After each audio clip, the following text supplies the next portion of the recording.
Imagine a modern legend returned at the 2026 Yamaha BW350. It's not just a revival, it's a bold statement, a throwback to the rugged simplicity of Yamaha's big wheel heritage, wrapped in contemporary performance and adventure-ready design. The first thing you notice when the BW350 rolls into frame are those enormous, fat low-pressure tires at the very hallmark of the original big wheel bikes. But Yamaha didn't just copy the old, they upgraded. The new BW350 runs on large tubeless tires, reportedly around 27 inches up front and 25 inches at the rear, giving it incredible grip and flotation over soft terrain like sand, mud or loose gravel. Those balloon tires don't just look cool, they act almost like a secondary suspension, smoothing out bumps and making the bike surprisingly stable even off-road. Underneath this adventurous shell lies a modern 349A Macron cc single-cylinder engine, liquid-cooled, and fuel-injected, a clear upgrade from the old carbureted big wheels. This engine is tuned for low to mid-range torque, prioritizing tractable power over outright top speed,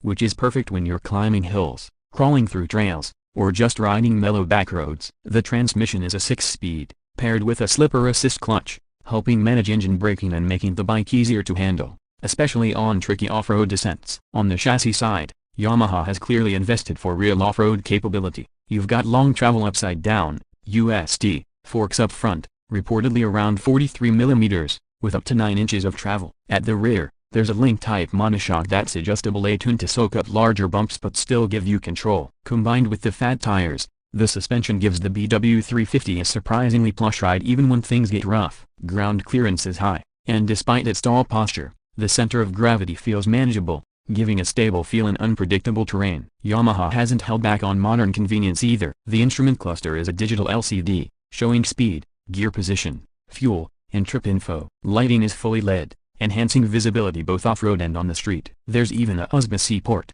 a thoughtful touch for adventurers who might want to power a phone, GPS, or other compact electronics while out in the wild. For safety and control, you get ABS, which can be switched off so you can have more sliding freedom when tackling loose surfaces. Traction control is also said to be part of the package, giving riders confidence when the ground turns slippery. Design-wise, the BW350 hits a sweet spot between retro and rugged. The frame reportedly uses lighter-weight aluminum or lighter-weight alloy, making it stronger than the old steel big wheel frame but also lighter, which pays off the line and in handling. The stance is upright, wide handlebars, a tall seat height, big foot pegs to give you room to stand when needed. The seat is ergonomically split, a slimmer in front for maneuverability, but wide and supportive toward the rear for comfort. Fender design is minimalist but practical, high-mounted to avoid clogging from mud or debris. Tank capacity is another highlight. Yamaha has reportedly given the BW350 a fuel tank in the 13A 15-liter range, around 3.5A 4 gallons,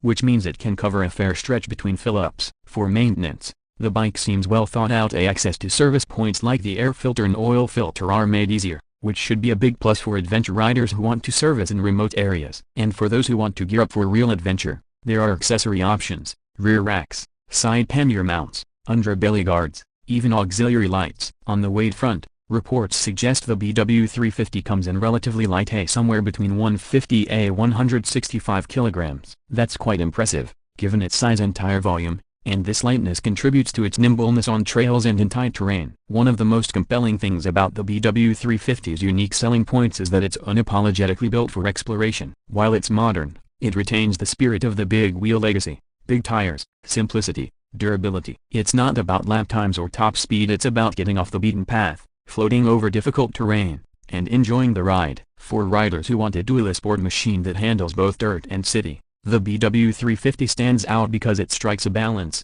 enough tech to satisfy modern expectations, but not so much that it loses soul. Another strong point is its versatility. Because of its fat tires and soft balloon profile, it can tackle sand, snow, mud surfaces where traditional narrow tire bikes struggle. The suspension is compliant, but the geometry keeps things stable. You can lean into corners, but it's less twitchy than some ultra-light dirt bikes. There's a feel of rugged reliability, not fragility. In terms of rider comfort, the tall seat and wide bars allow a very natural, upright riding position. Whether you're standing on the pegs to absorb bumps, or sitting for a long highway ride, the design feels intentional. The large foot pegs make standing easier. The seat is supportive enough for extended use. On highways or city commutes, the engine's torque curve, focused on low-mid, means you don't always have to rev hard to make progress. Nice for relaxed cruising. Now, What about price? While official global MSRP numbers are still a bit unclear in some markets, local reports, especially from regional outlets, suggest a pretty competitive positioning. According to Coverage, the 2026 BW350 is being pitched as an adventure beast with serious capability yet still accessible. Some speculation and video reviews suggests a price range of around just $5,999–$6,499, though this is not yet confirmed by all sources. Given its build, this seems aggressive but possible, especially if Yamaha wants to shake up the lightweight adventure segment. From a legacy perspective, reviving the BW350 is also a clever move by Yamaha. The original big wheel bikes, BW200, BW350, were beloved for their playful off-road usability and ruggedness. Bringing that DNA into a modern package means Yamaha isn't just chasing nostalgia, they're tapping into a niche that values practicality, fun, and a different kind of two-wheeler freedom. There are, of course, trade-offs. With this kind of specialization, you won't get blistering top speed or ultralight sport bike agility.